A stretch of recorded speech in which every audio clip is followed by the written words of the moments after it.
Magandang araw po sa inyong lahat, mga mahal naming kamundo. Sana po ay nananatili kayong nasa mabuting kalagayan.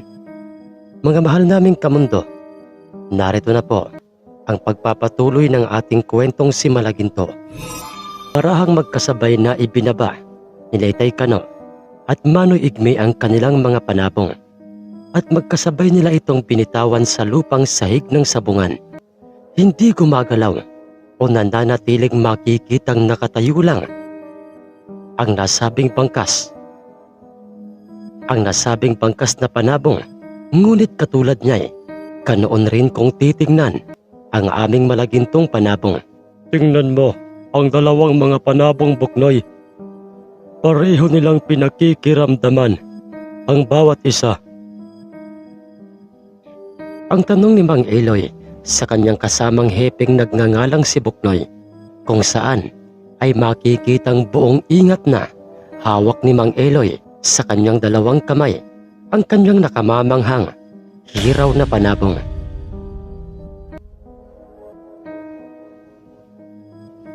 Tama ka riyan, Mang Eloy. Pareho nilang pinakikiramdaman kung sino sa kanilang dalawa ang mauunang aatake.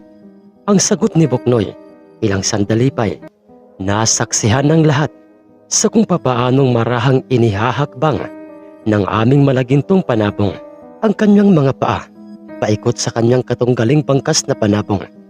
Ngunit hinahabol siya ng tingin ng bangkas. Ang lahat ng mga tao sa paligid ng sabungay apurado nang mapanood kung ano ang susunod na mangyayari. Hanggang sa biglang nagkagulo ang lahat ng mga mamumusta, mga sabongero sa paligid ng sabungan dahil biglang inatake at pinalo si Malaginto ng bangkas na panabong. Napakabilis ng bangkas kung kumilos, napaka-agresibo. Sunod-sunod niyang pinalo si Malaginto at kanyang dinala sa gilid o harang ng sabungan si Malaginto.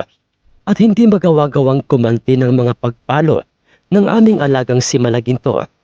Dahil sa bawat pagtayo nito siya namang pagbagsak sa kanyang harapan ng nasabing bangkas na panabong. Pinsang Igme, nakita mo yan? Napakabilis at napaka-agresibo ng ating bangkas na panabong. Ang mahinang sabi ngunit banaag ng kasiyahang pagkakasabi nang magtataring si Mang Kanor sa kanyang pinsang si Manoy Igme. Dahil umaasa na ang mga ito matatalo na ng kanilang agresibong bangkas ang aming si Malaginto. Ngunit, Pinsang Kanor, totoo ang lahat ng mga nakikita mo sa ating panabong. Dahil sabyang ganyan niyang aming bangkas, kung makipagbakbakan, may bilis itong gaya ng sa pusang nakikipagtunggali sa kanyang kapwa pusa. Ngunit ang pusang tinutukoy ko ay hindi pangkaraniwang pusa, kundi isa itong engkantadong pusa.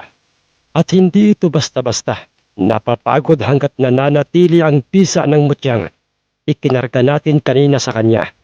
Ang mutyang balahibo ng isang engkantadong pusa. Ang mahabang paliwanag ni Manoy Igme sa kanyang pinsang magtataring si Mang Kanor. Ganoon ba, Pinsang Igme? Alam mo, hindi ko sukat akalaing totoo ang mga mutyang yon ng ating mga tiyuhin o ng aking mga tiyuhin sa Sorsogon. Oo, Pinsan. Totoo yun. At hindi gawa-gawa lang.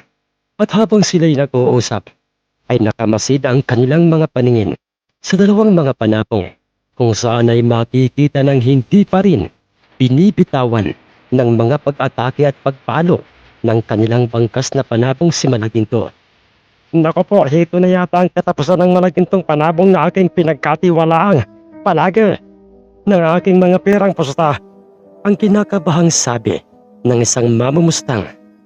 Pumusta o nagtiwala sa aming Malaginto, ngunit sinabi sa kanya ng kanyang katabing mamumusta rin. Ano ka ba pare?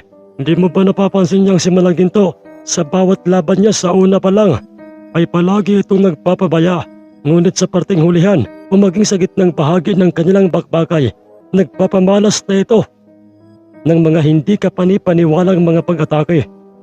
Ang ibig mo bang sabihin pare ay, oo pare, magtiwala lang tayo kay Malaginto.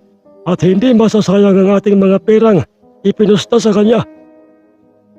Alalahanin mo pare, si Malaginto ang tumalo sa ugis ni Tatang Pedro. Ang pangungumbinsi pang sabi sa kanya ng kanyang katabing mamumusta. Mang Eloy, nakikita mo ba si Malaginto? Mukhang delikado na siya sa bakbakan. Dahil nangalat na ang kanyang mga gintong balahibo sa sahig ng sabungan at medyo hinihingal na ito. Nakikita ko, Buknoy. Ngunit wala ka bang napapansin kay Malaginto? Ang alin at ano, Mang Eloy? Totoo ngang kulang na kulang pa ang iyong eksperyensya sa larong sabong, Buknoy. Totoo ang mga nakikita mo. Totoong nangalat na nga sa sahig ng sabungang ito ang mga gintong balahibo ni Malaginto. Ngunit nananatiling tuyo ang kanyang mga balahibo, maging ang kanyang katawan. Ang ibig bang sabihin mo ay, oo, Buknoy, ibig lamang sabihin niya ay walang saysay at parang pumapalo lamang sa hangin ng agresibong bangkas na panabong na yan. Sayang lang ang pisa ng mutyang balahibo ng inkantadong pusang ikinarga sa kanya ng magpinsa na yan, at saka hindi lang yan ang nakakapagtaka, Buknoy. Bakit po, Mang Eloy? Tingnan mo si Kano at ang kanyang mga kumpare o mga kaibigang o ang kanyang kaibigang magtatare, maging ang kanyang mga kaibigang nasa labas ng sabungan. Pansinin mo sila. Ang sabi pang muli ni Mang Eloy sa kanyang kasamang si Buknoy, at nagtataka nitong pinagmasdan ang itsura ni Itay at ni Mang Iko na nasa loob ng sabungan at maging sa iba pang mga kaibigan ni Itay at Dooy. Hindi. Bakit ganoon? Sa kabila ng kalagayan ng kanilang Malagintoy, nananatili pa rin silang kalmado at tahimik, Mang Eloy. Dahil si Malaginto, Buknoy, ang magtatagumpay ngayong araw na ito. Ang sagot pang muli ni Mang Eloy. Ang sagot pang muli ni Mang Eloy sa kanya. Muling lumagapak sa harang ng sabungan si Malaginto matapos niyang muling makatanggap ng mga pagpalo sa nasabing bangkas na panabong, at pagbagsak niya sa sahig ng sabungay, nakalublob na lamang ito. Dahilan upang ito'y dinakma kaagad ng sintensyador ng sabungan. Ganoon din ang nasabing bangkas na panabong. Kinuha niya ito sa kamay ni Manoy Igme at kanyang pinagharap o pinareho ng hihinamay.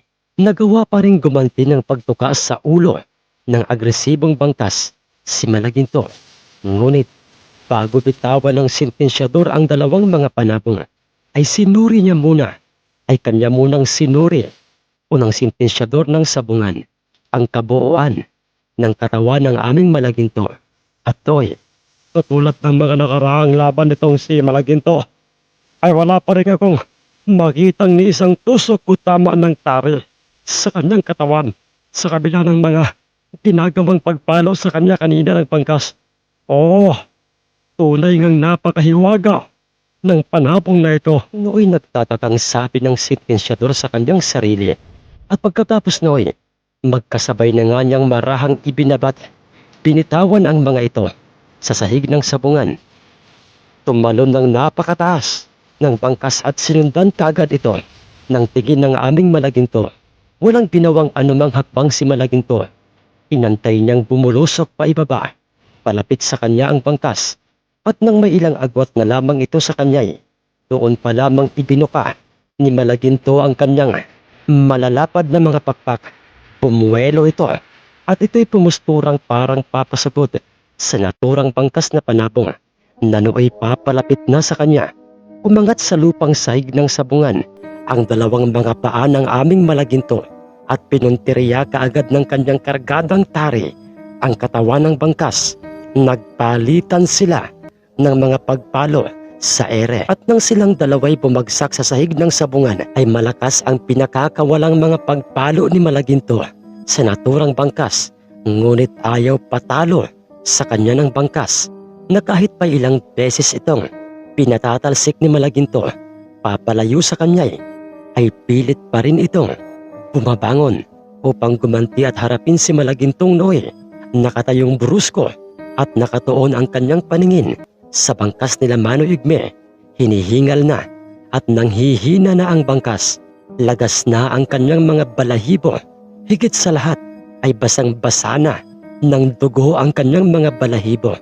Ngunit matapang ito dahil muli niyang nilapitan at pinalo si Malaginto. Ganoon pa may, parang tao kung mag-isip itong si Malaginto. Dahil hindi niya ginagantihan ng mga pagpalo ang bangkas, iniiwasan lang niya ang mga pag-atake nito.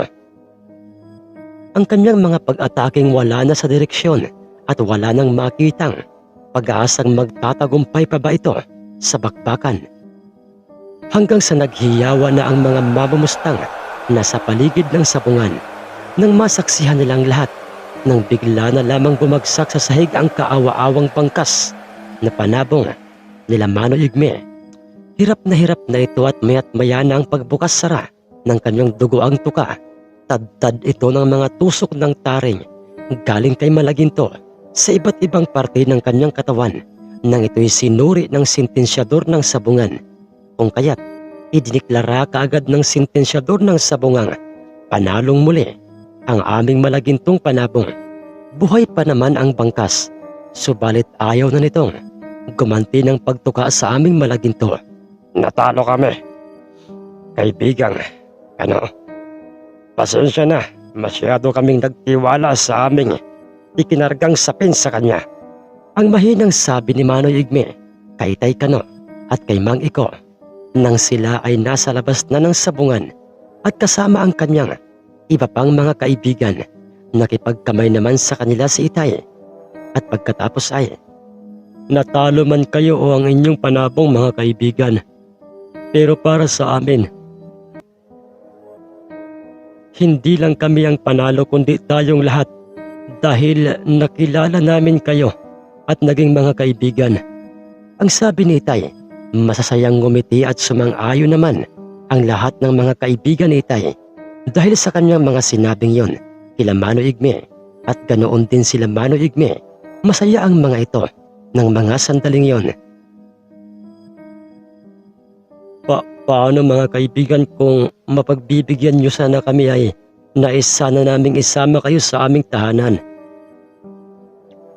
upang makadyaming namin sa inuman? Ang alok sa kanila ni Itay. Ngunit walang problema sa amin yan kaibigan.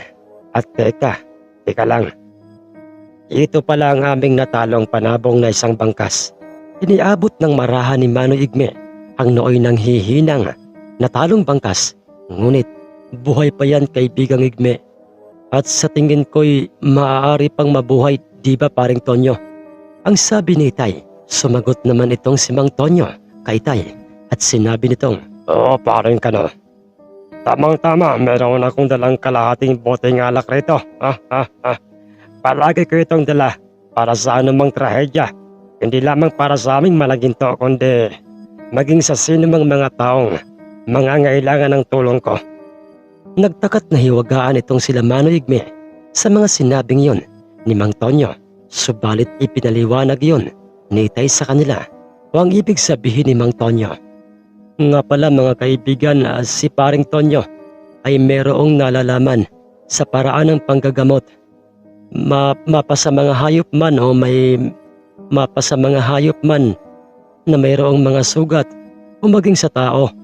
At ang ginagamit niya ay ang tapang ng alak at ang kanyang mga orasyones. Akin na yang inyong nanghihinang panabong mga kaibigan. Ang sambit ni Mang Tonyo. Iniabot kaagad ni Manoy Igme kay Mang Tonyo ang kanilang panabong na.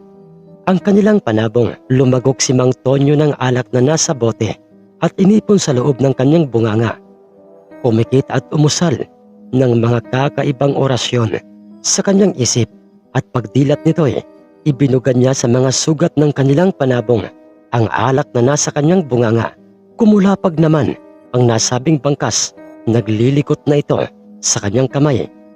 Mga kaibigan, walang lason ng taring ikinarga ng aming kaibigang magtatari sa aming Malaginto. Kung kaya't ay mabilis na maiibsan ng sakit sa mga sugat ng inyong panabong. At sinisiguro kong mamaya-maya lang ay babalik na rin ang kanyang lakas. Maswerte siya dahil lahat ng mga sugat niya ay malayo sa kamamatyan ng isang panabong. Ang paliwanag pang muli ni Mang Tonyo sa kanila. Kung sa bagay, tama ka riyan, kaibigang Tonyo. Mayroon kasing isang tusok lang ng tari sa katawan ng isang panabong ay tudas na kaagad ito. Ang sabi naman kay Mang Tonyo ng magtataring pinsan nila Mano Igme na si Mang Kanor. Pero bakit ayaw mong tanggapin, kaibigang Kano, ang aming natalong panabong? Dahil kaibigang Igme, hanggat buhay ang natalong nakatunggaling panabong ng aming malaginto at ito'y may pag-asa pang mabuhay, ay hindi ko ito tinatanggap. Ibinabalik ko ito sa may-ari. Naliwanagan silang lahat sa mga sinabing yun, Itay. Paano? Tayo na mga kaibigan sa aming tahanan.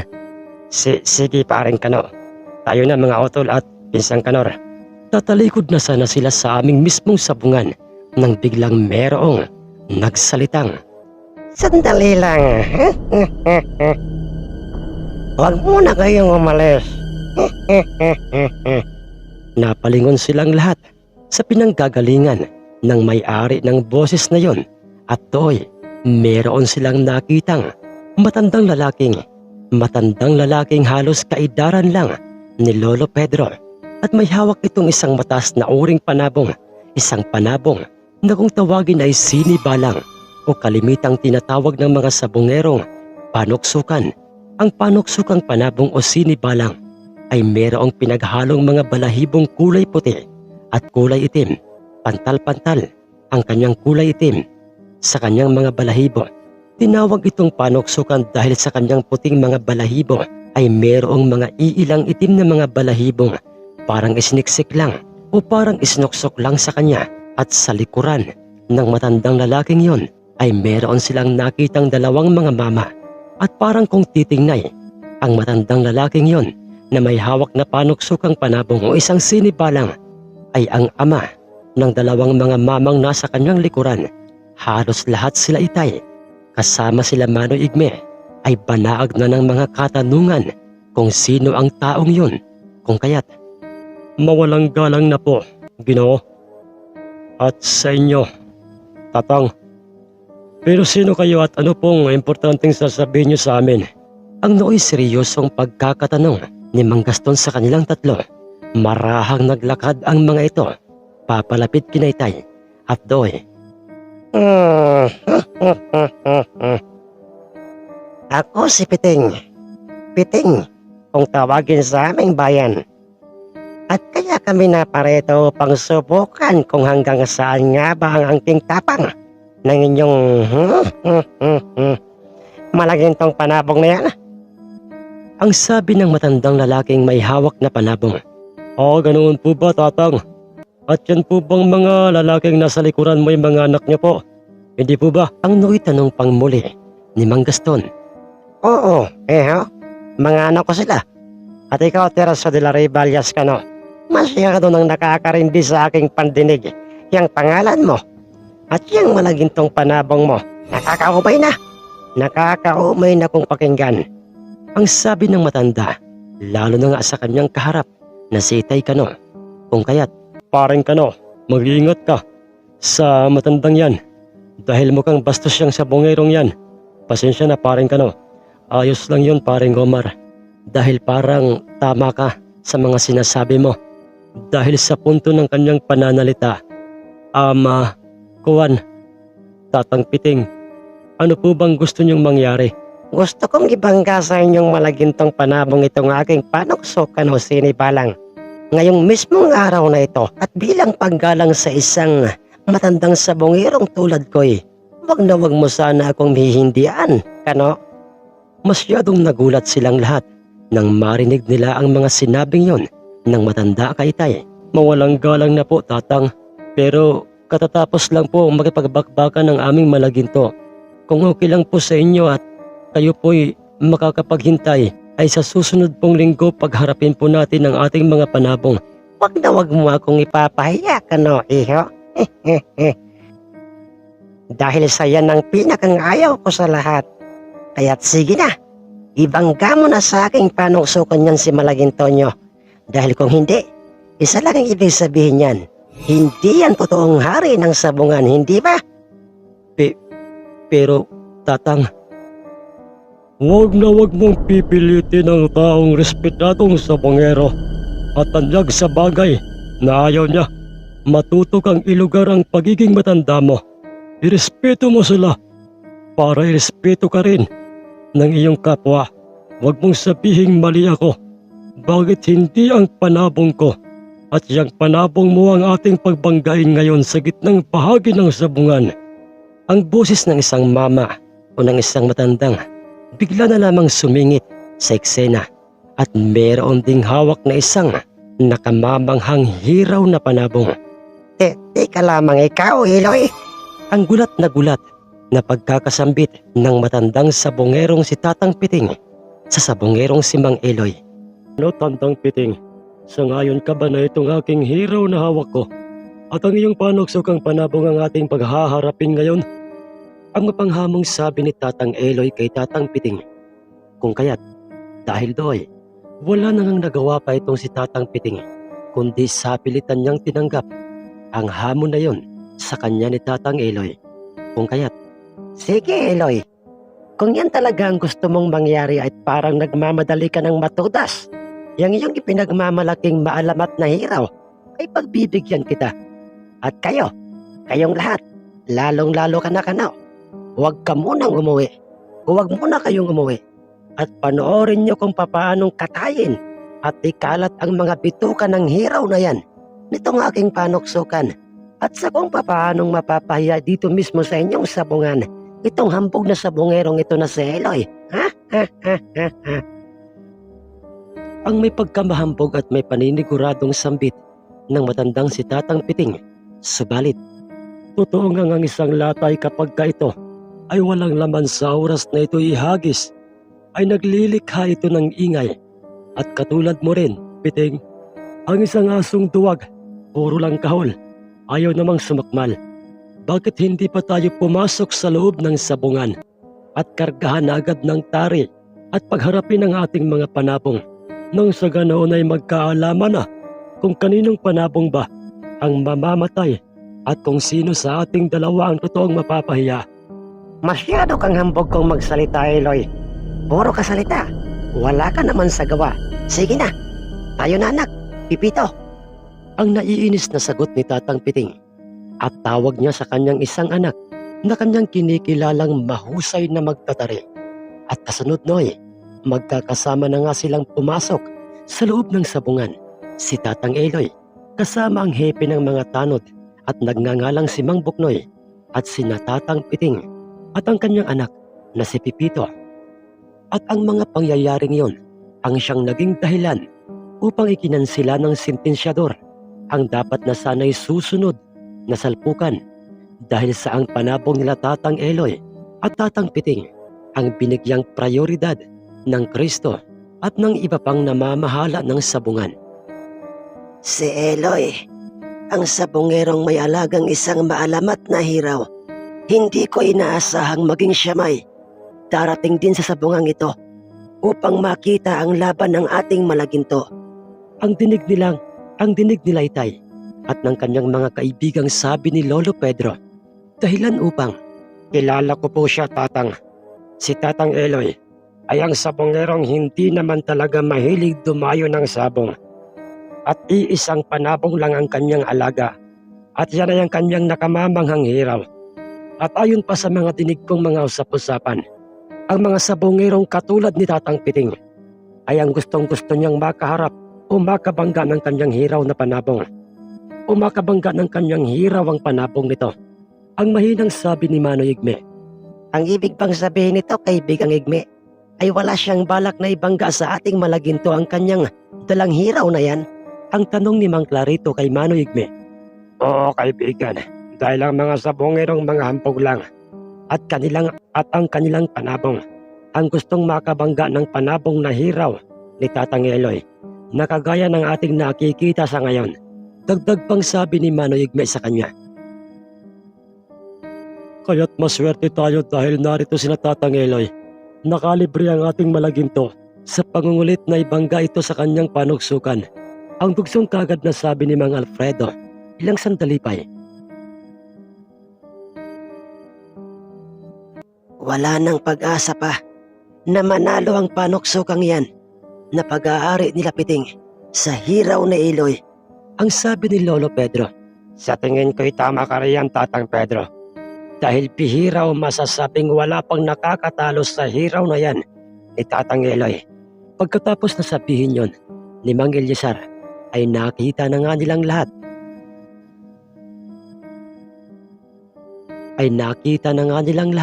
Sa kung papaanong pinarkahanan ng matulis at matalas na tari ni Pipito, nanak ni Tatang Piting, ang kaliwang paanan ng kanilang panuksukang panabong, at parehong nakangisi ang mag-ama ng nakakainsulto sa nooy kaharap nilang nasa kabilang bahagi ng loob ng sabungan na sina Tatang Eloy at si Mang Buknoy, kung saan ay makikita ring kinakargahanan ng pulidong tari ni Tatang Eloy ang kanyang hiraw na panabong na nasa kamay o nasa pag-iingat ng kanyang kasamang si Mang Buknoy.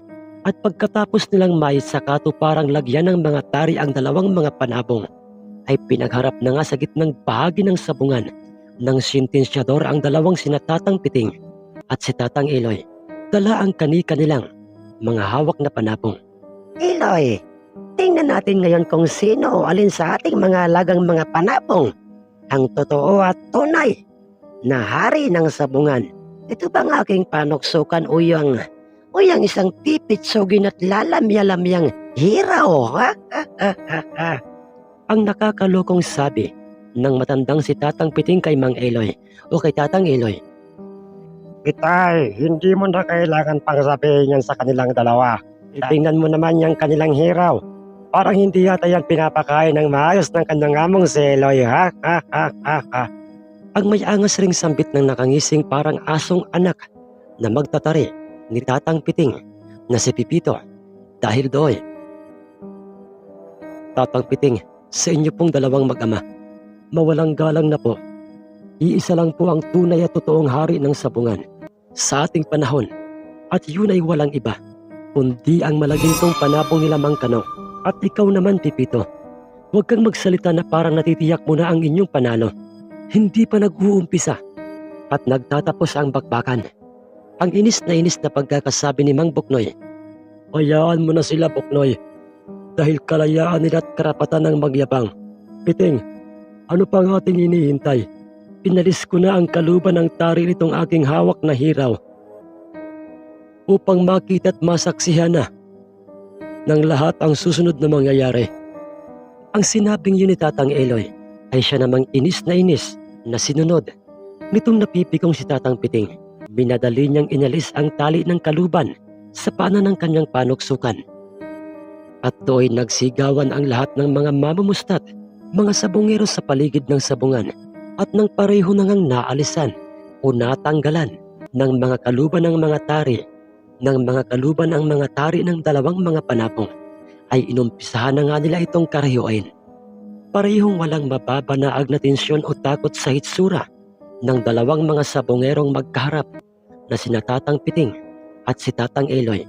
Parehong malaki ang kanilang kumpiyansa sa kanilang mga panabong. Parehong gumanti ng mga pagtuka sa bawat isa ang dalawang mga panabong. Kung kaya't magkasabay na nga nila itong nilabayan nang ang mga ito'y sumayat na sa lupang sahig ng sabungan. Agresibong pinatake at pinalo. Pinalo kaagad ng panuksukang panabong ang nooy nakaabang lang sa kanya't naghihintay lang na hiraw na panabong. Talsik ito o ang hiraw papalayo sa kanya at napasadsad pa sa lupa at naglikha ng guhit ang kanyang bumaong mga kuko dahil sa lakas ng mga pagpalo sa kanya ng panuksukan. Ngunit walang katibayan o mga senyales na makikitang napuruhan na ng panuksukan ng hiraw ni Tatang Eloy. Dahil sa kabila ng kanyang mga ginawang mga pag-ataking yon, ay nagawa pa ring tumayo ng brusko ng hiraw na panabong at parang baliwala lang sa kanyang lahat ang mga ginawang mga pagpalo ng panuksukang panabong. Nakita mo ba yun, Itay? Parang hindi tinatamaan ng tari o hindi kayang abutin at ibaon ng ating panuksukan ng kanyang kargang tari sa angmang parte ng katawan ng hiraw. Ang nooy nagtataka ng tanong nitong si Pipitong, anak na magtatari, datang piting. Sumagot naman ito sa kanyang anak at sinabing, Huwag kang kabahan, anak. Nag-uumpisa pa lang ang salpukan, At sinisiguro ko sa iyong mamaya-maya lang ay titimbuwang na't mawawalan ng buhay ang hiraw ni Eloy. ilang sandali pa'y muling naunang tumalon at lumipad pa palapit sa nasa lupang hindi gumagalaw. Nahiraw ang agresibong panuksukan. Muli nitong pinalo ang hiram. Subalit nang mabigyan ng pagkakataong makaganti sa Noy, nakatalilis na panuksukan, ang hiraw ni Tatang Eloy. Ang ito'y pinalo ng 3 beses ng hiraw. Sa lakas Noy, umalandra ito't tumagapat pa sa harang ng sapungan, di kalayuan. Sa magkatabing mag-amang sina Tatang Piting, naalarma ang mag-ama at pinapakasan ng mga ito ng takot sa posibleng kalagayan ng kanilang panuksukan dahil nang ito'y bumagsak sa lupa o sahig ng sabungay. Nahihirapan na itong tumayo. Tinakma kaagad ito nang magtataring si Pipito at kanyang sinuri ang katawan ng panuksukan at doon nakita niyang may 3 mga hiwa ng tari sa kanyang katawan ng panuksukan. Ngunit buhay pa ito at kaya pa nitong lumaban. Samantalang ang hiraw na nooy hawak at himas-himas. Nang seryoso at kalmadong si Tatang Eloy, ay malakas pa rin ang pakiramdam nito sa malakas pa rin ang kanyang pakiramdam sa maingay na paligid ng sabungan. Kinuha kaagad ng sentensyador ang 2 mga panabong at kanyang kinareho ang mga ito. Nang hihinam at may mga dugo na ang katawan o mga balahibo ng panuksukan, ngunit nagawa pa rin itong gumanti ng mga pagtuka sa pisngi at ulo ng hiraw. Dahilan upang Ano pang hinihintay mo? Bitawan mo na sa lupa ang 2 mga panabong na yan. ang medyo pagalit at halatang naiinis ng sabi ni Tatang Piting sa sentensyador ng sabungan na siya namang mabilis na sinunod ng sentensyador. Mas lalo pang ang naging banaag ng matinding pagkadismaya ang mag-amang sina Tatang Piting at ang mga pumusta sa nasabing panuksukan dahil naunang pumusturat umatake ng nakamamanghat mabibilis na mga pagpalo ang hiraw ni Tatang Eloy sa panuksukang panabong. Hindi na niya ito tinigilan ng mga pagpalo hanggat hindi ito nalalagutan ng hininga. Nagkagulo na ang mga mamumusta nang makita nilang lahat na nangalat na ang mga bituka sa nooy nawasak na tiyan ng panuksukan, maging ang mga balahibo nito'y halos maubos na sa kanyang katawan. Hindi. Imposible ito. Hindi ko inaasang makakakita ako ng isang panabong na katulad ng hiraw na ito. Masyadong magulang sa bakbakan. Ayaw na maunang umatake at naghihintay lang ng magandang pagkakataon bago gumanti ng mga pagpalo sa kanyang katunggaling panabong. Ang mahinang sabi ng nooy nagtatakat, hindi makapaniwala sa mga pangyayaring. Si Tatang Piting, sumagot naman sa kanya itong kanyang anak at sinabi nitong, Tama ka riyan, Itay. At parang ang mga sinabi mo kanina kina Eloy patungkol sa maaaring mangyari sa kanilang hiraw ay siyang natupad o nangyari sa ating panuksukan. Nagsigawan na ang mga sabongero at mga mamumusta sa paligid ng sabungan matapos na maideklara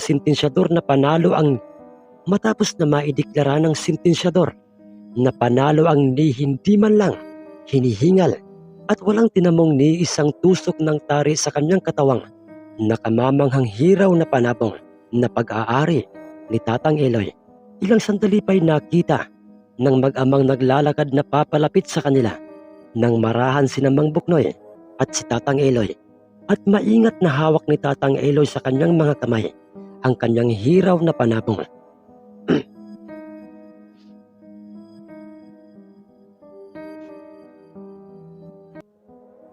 At nang sila'y nasa harapan na nga ng parehong napahiyang mag-amay, nag-uwi ka itong si Tatang Eloy. Paano, Piting? Nanalo ang aming hiraw. At parang nabaliktad yata ang naging pangyayari na mamamatay at ikakalat ng inyong panuksukan ang mga bitukan nitong aming hiraw. Ang sabi ni Tatang Eloy sa mag-amang talunan. Nagsalubong naman ang mga kilay ni Tatang Piting at naging matalim na ang kanyang tingin kay Tatang Eloy At walang pagdadalawang isip nitong sinabi kay Tatang Eloy. At walang pagdadalawang isip nitong sinabi kay Tatang Eloy ang mga katagang. Eloy, ang sabong ay swertihan lang. Merong talo at merong panalo. At sa tingin ko ay mapalad kayo, swerte ang inyong panabong ngayong araw na ito.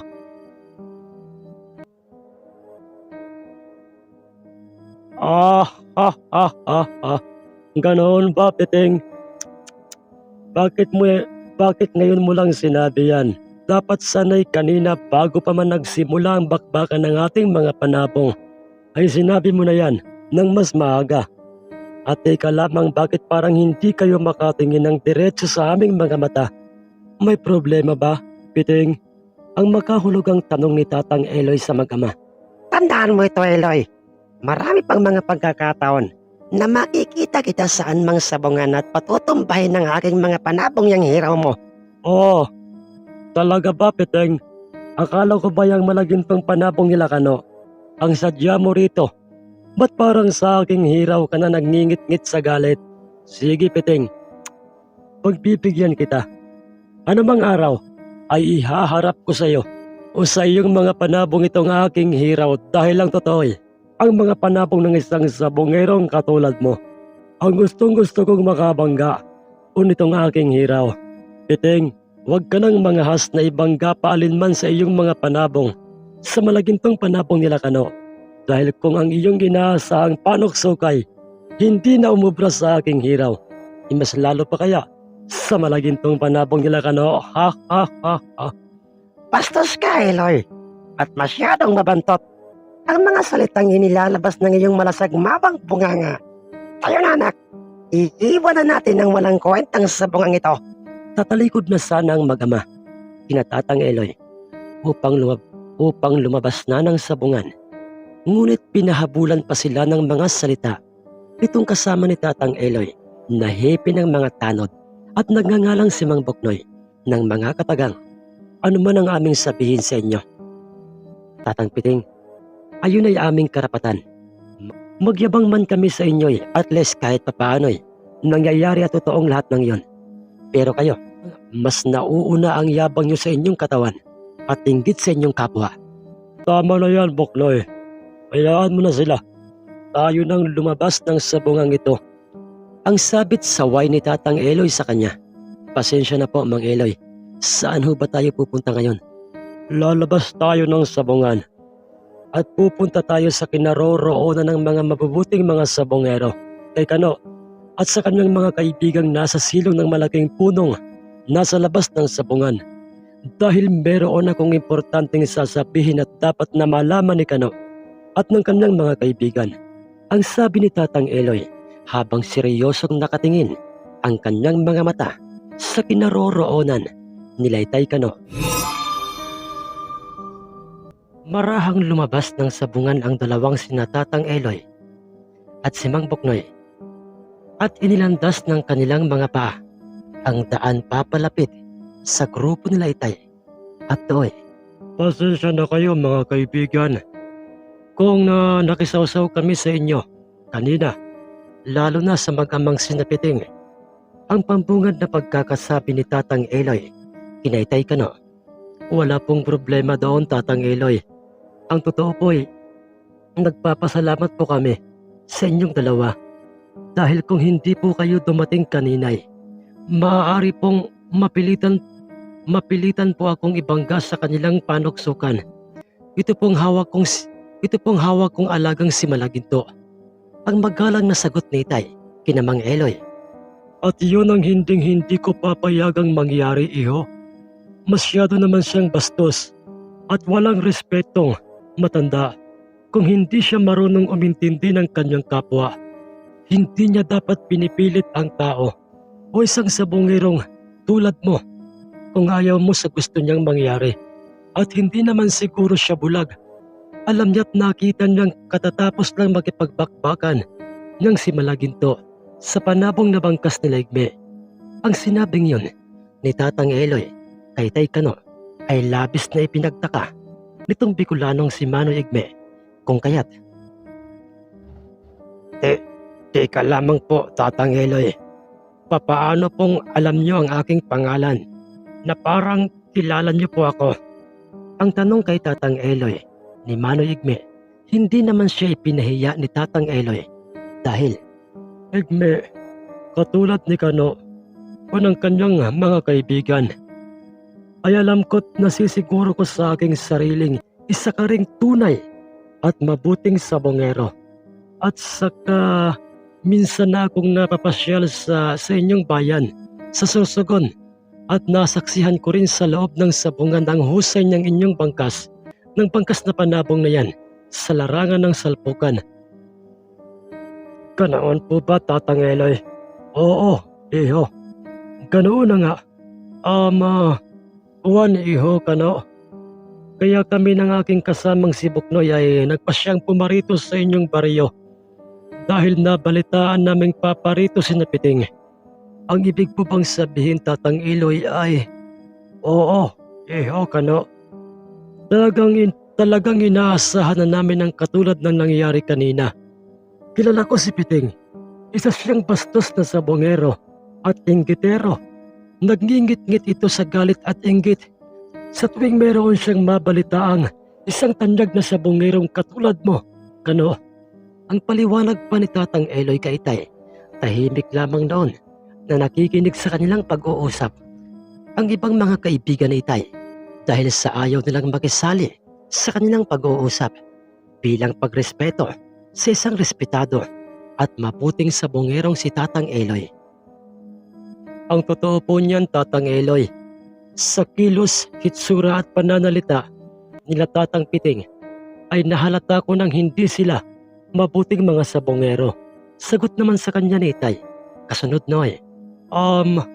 Kuwan, Tatang Eloy, sa inyo pong dalawa ng inyo pong kasama, maaari ko ba kayong anyayahang sumama sa aming tahanan kasama itong aming mga kaibigan upang doon po tayo maayos na makapagkwentuhan at makahigop na rin ng mainit na kape at makakain ng mga sumang gawa sa kamote.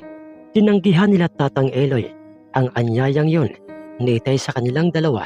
Sa halip ay meron pang sinabi itong si Tatang Eloy kina Itay Kano, at yun ay, Kano, itong aking kasamang si Buknoy ay merong natuklasan.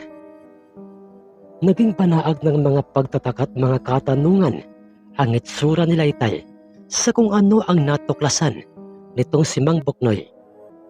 Nakagaya ng sinabi sa kanila ni Tatang Eloy. Ano po yung natuklasan ni Buknoy, Tatang Eloy? Meron po ba kaming karapatang malaman yun? Hindi binigo ni Tatang Eloy si Itay. Sa halip ay malinaw niyang sinabi kina Itay ang tungkol sa natuklasan ni Mang Buknoy. Kano, iho, at sa inyong lahat, alam kong hindi ito ang tamang lugar para sabihin ko ito sa inyo. Dahil maraming tao at maingay sa lugar na ito. Ang natuklasan ng aking kasamang si Buknoy ay narito sa inyong probinsya at natitiyak kong kanina pa siyang narito upang matunghayan ang bakbakan ng bangkas na Igme at ng inyong malaginto, ang tusong sabongero at mandarayang si Ginoong Alvaro. Nagulat sila Itay nang marinig nila ang pangalang binanggit ni Tatang Eloy. Nagulat at nagtaka sila dahil sa ang katotohanan ay wala ni isa man sa kanila ang nakakakilala kung sino itong tusong sabongerong si Ginoong Alvaro. Totoo pong lahat ang inyong narinig Kay Tatang Eloy, Mang Kano, dahil sa isa sa aking mga kakilalang mga sabongero ang nagtimbre sa aking narinig niya ang mga pinaplano ni Ginoong Alvaro na ibangga sa inyo pong malaginto ang kanyang panabong na isang kasilihin. Ang kanyang kasilihing nagtataglay ng purong itim na mga kulay at kumikintab sa pagkaitim ang kanyang panabong na yon. Ang sabi kaagad ni Mang Buknoy kina Itay na siya namang agarang dinugsungan nitong si Tatang Eloy at sinabi nitong, Totoong lahat ng yun, iyo. Ang mga sinabi nitong si Buknoy patungkol sa kanyang kasilihing panabong. dahil mas lalo pang kumikintab sa pagkaitim ang mga balahibo ng kanyang kasilihin. Sa oras na ito'y kanyang dalhin sa anumang sabungan para ihanap ng makakabanggang panabong dahil sa yun ay kanyang pinaliliguan ng pinaghalong tubig at langis na kanyang pinagbabara ng kanyang mutya, ang mutya ng sagabi. Ang ibig po bang sabihin nito'y may mutyang sagabi itong si Ginoong Alvaro, Tatang Eloy? Ang sumagot sa tanong na yon, Nitay Kano, ay itong katabi ni Tatang Eloy na si Mang Buknoy. Opo, Mang Kano. Pero katulad ng sinabi ni Tatang Eloy, ang mutyang sagabi na nasa kamay na ngayon ni Ginoong Alvaro ay ang maliit at pabilog na lupang naging isa ng sintigas ng bato. At ito'y hindi inaasahang napasakamay ng isang magsasaka. Nakuha niya ito sa ilalim ng mismong punong gabi. Naging mabisa ito sa kanya at minsan niyang ginamit sa sabong. Pero nang maglaoy, naging mapagmalabis sa bisit kapangyarihan ang naunang magsasakang nagmamay-ari ng mutyang sagabi. Ano? Ganoon, Buknoy. Ang ibig bang sabihin nito'y hindi talaga si Ginoong Alvaro ang totoong nagmamay-ari ng mutyang sagabing yun? Ang tanong ni Tay sa kanya. Oo, iho. Dahil isang tuso at magnanakaw itong si Ginoong Alvaro. At nang makita namin siya kanina dito sa paligid ng sabungan kasama ang kanyang dalawang mga tauhan, ay mas lalo pa naming nakumpirma na totoo ang mga hinala naming dalawa ni Buknoy, na merong binabalak itong ibangga sa inyong malaginto ang kanyang kasilihing panabong. Pero wala siyang dalang panabong kanina. Ngunit parang meron siyang itinatagong bagay sa kanyang kanang kamay. Hindi namin matukoy kung ano yun, dahil sa ito'y sinadya ng ibalot sa isang itim na tela. Isang pahabang bagay na parang isang tungkod. Mga Tatang Eloy at Paring Kano, pasensya na po muna sa pagkapala namin sa inyong pag-uusap. Ang singit kagad na pagkakasabi ni Mang Clarito kina Itay at kina Tatang Eloy. Ilang sandali pa'y marahang lumapit sa kanila itong si Mang Clarito at sinabi nitong, Paring Kano, Tatang Eloy, kaming apat nila Paring Ambrosio, Paring Gaston at Paring Octavo ay magpapakasakaling hanapin sa paligid ng maraming tao ng sabungang ito kung narito pa ba ang taong si Ginoong Alvaro. Base na rin po sa sinasabi niyang parang meron itong tinatagong tungkod sa kanyang ibinanot na tilang itim na yon. Teka lamang Eho, huwag niyo nang gawin pa yan dahil natitiyak ko sa aking sariling kung hindi man siya mismo ay maaaring isa sa kanyang mga tauhan ang bibisita sa tahanan nila Kano upang sabihin kay Kano ang plano nitong ibangga ang kanyang kasilihin sa panabong na isang malaginto. Pero teka lang Eho, ba't parang napansin kong masyado kayong naalerto sa paligid o nabahala nang nabanggit ko sa inyo ang tungkol sa hindi namin alam o nasisiguro sa aming sarili kung yun ba'y isang ang tungkod? Ang nagtatakang sabi at tanong ni Tatang Eloy kay Tay at sa kanyang mga kaibigang nasa kanyang likuran. Tinitigan ni Mang Clarito si Itay, mata sa mata, at parang sinasabi ni Mang Clarito kay Itay na banggitin kay Tatang Eloy ang tungkol sa nawawalang mahiwagang itim na tungkod na pag-aari ng kanilang namayapang matalik na kaibigang si Tatang Birhel. Agmana sanang ibubuka ni Itay Kano ang kanyang bibig, ngunit Dahil kaibigang Eloy, meron kaming namayapang matalik na kaibigan at itinuturing na naming higit pa sa isang kaibigan, kundi isa ng kadugo o kapamilya, si Paring Birhel. Inilibing siyang kasama ang kanyang birtod na siyang pumoprotekta sa kanya. Ngunit may sumalbahe o nagnakaw ng kanyang tungkod at malakas ang kutob naming ang sinasabi niyong tuso, mandaraya at magnanakaw ng mutyang si Ginoong Alvaro ang utak sa pagkawala ng kanyang tungkod at yung sinasabi mong parang pilit niyang itinatago at ayaw niyang mabunyag o makita ng sinuman dahilan upang ito'y ibalot niya pa sa isang itim na telay Maaaring yun na ang nawawalang tungkod ng aming na mayapang kaibigang si Paring Birhil. Pasensya na iho, Kano, at sa inyong dalawa, Eloy, kung napilitan na akong makisali sa inyong pag-uusap. Ang sabi ni Tatang Pedro. Tinitigan siya ng mariin ni Tatang Eloy. Kasunod noy, Ayos lamang yun sa akin, kaibigan. Pero teka lang, ba't parang pamilyar ka sa akin? kuwan po Tatang Eloy. Siya po si Tatang Pedro. Ang pakilala ni Itay kay Tatang Pedro, kina Tatang Eloy at Mang Buknoy.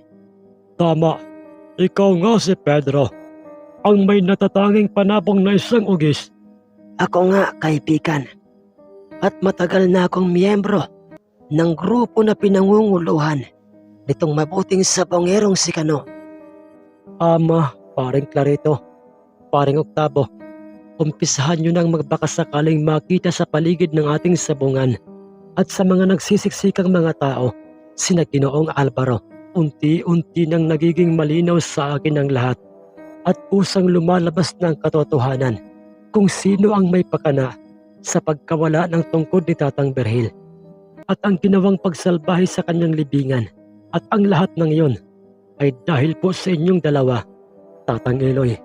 Ang sabi ni Itay at utos niya kina Mang Clarito at Mang Octavo. Ngunit hindi lamang ang dalawang sina Mang Octavo at Mang Clarito ang sumunod sa ipinagagawang yon ni Itay Kano, kundi halos lahat ng kanyang mga kaibigan ay tulong-tulong na pasimpleng hinagilap sa mga nagsisiksikang mga tao ng paligid ng sabungan, sina Ginoong Alvaro. Subalit nabigo silang lahat dahil parang wala na sa aming sabungan ang mga taong hinahanap nila. Bumalik sila sa silong ng puno kung saan ay naroon sila Itay. Maaring kanina pa sila umalis, iho, pagkatapos ng bakbakan ng aking hiraw at ng panuksukang panabong ni Piting. Alam mo, iho, gusto ko rin sanang turuan ng leksyon sa pamamagitan ng aking panabong. Ang kanyang panabong o panabong ni Ginoong Alvaro, pero hindi yon ang nakatakdang mangyari. Ano pong ibig yung sabihin, Tatang Eloy? Tanong ni Itay sa kanya. Dahil ang malaginto mo ang nakatakdang makabangga ng kanyang panabong. Ganoon po ba, Tatang Eloy? Oo, iho. Paano, mga kaibigan? Kinakailangan na nga naming makabalik sa aming pinagmulan. Dahil nasabi na namin sa inyo ang totoong rason kung bakit kami naparito. Tatang Eloy at Buknoy, maraming salamat po sa inyo. Sa inyong dalawa, mga kaibigan. Ang pasasalamat na pagkakasabi ni Tay Kano. Walang anuman yun, iho. At maraming salamat din sa pagkakataong nagkita tayong lahat at nagkausap ng personal. Pagkatapos nooy, tumalikod na sina Tatang Eloy at naglakad palayo ng aming sabungan. Wala na rin sinayang pang mga pagkakataon sina Itay. Kasama sina Manoy Igme ay ligtas at maayos silang nakarating at nagumpisang maghanda ng kanilang inuman sa aming bahay. Samantalang, Oh, buwaset! Boss, ano po bang dahilan? Ba't po kayo nang gagalaiti sa galit? Ang tanong ni Miguel sa kanyang among si Ginoong Alvaro. Miguel, akala ko si Malaginto lang ang kakaibang panabong na alaga ni Kano. Meron pa palang iba. Ang hiraw na panabong ni Eloy. Si Eloy, nasa sabungan siya nila Kano kanina. At buwiset, walang kahirap-hirap na pinatay ng kanyang panabong. Ng kanyang nakamamanghang hiraw, ang panuksukang panabong ng matandang yon. Totoo pala ang usap-usapan sa kanyang hiraw. At hindi ito kwento lamang. Kaya na nga boss, nakita natin kanina kung papaano ng hiraw na yon pinatay ng brutal ang panuksukan ng mag-amang sabongerong yon, at parang napahiya pa ang mga ito. Oo, Makoy. At nakita ko pang lumapit sila sa kinaroroonan nila Kano. At parang may importante siyang sasabihin sa kanila. Ano kaya, Boss Alvaro? Ano kaya ang importanteng sasabihin niya na dapat na malaman nila Kano? Hindi ko alam, Makoy. Pero nakita ko si Eloy na nakatitig sa hawak kong tungkod na aking pinalot ng telang itim. at matagal niyang inalis ang kanyang paningin sa aking dalang tungkod at ang kanyang tingin ay may halong pangdududa. Baka naman boss ay alam niyang tayo ang nagnakaw sa tungkod ni Tatang Berhil at nagsalbahe sa kanyang libingan. Hindi ako sigurado, Miguel. Pero hindi na maaaring magtagal pa. Kinakailangan niyo ng kumilos sa lalong madaling panahon. Ano pong plano niyo, boss? Ano pong ipagagawa niyo sa aming dalawa ni Miguel? Sabihin niyo po't aming gagawin. Makoy, Miguel, bukas ng hapon, pasyalan niyo ang tahanan nila Kano. Makipagkita kayo sa kanya at sabihin yung gusto kong ibangga sa kanyang malaginto. Ang aking kasilihing panabong ay yung darating na linggo. Oh, kinakailangang matudas at maging pulutan si Malaginto. Dahil ano pa boss? Dahil Makoy, isusunod ng aking kasilihing panabong ang hiraw na yun ni Eloy. Hindi ako mapapanatag hanggat may mga sabongerong katulad ni Eloy at Kano na parehong may alagang nakamamanghang panabong. Hindi kailanman. Maraming salamat pong muli sa inyo, mga mahal naming kaibigan. Abangan niyo po ang karugtong ng ating kwentong si Malaginto. Maraming salamat po sa inyong suporta at pagtangkilik sa ating channel na ito. Magandang araw at gabi po sa inyong lahat.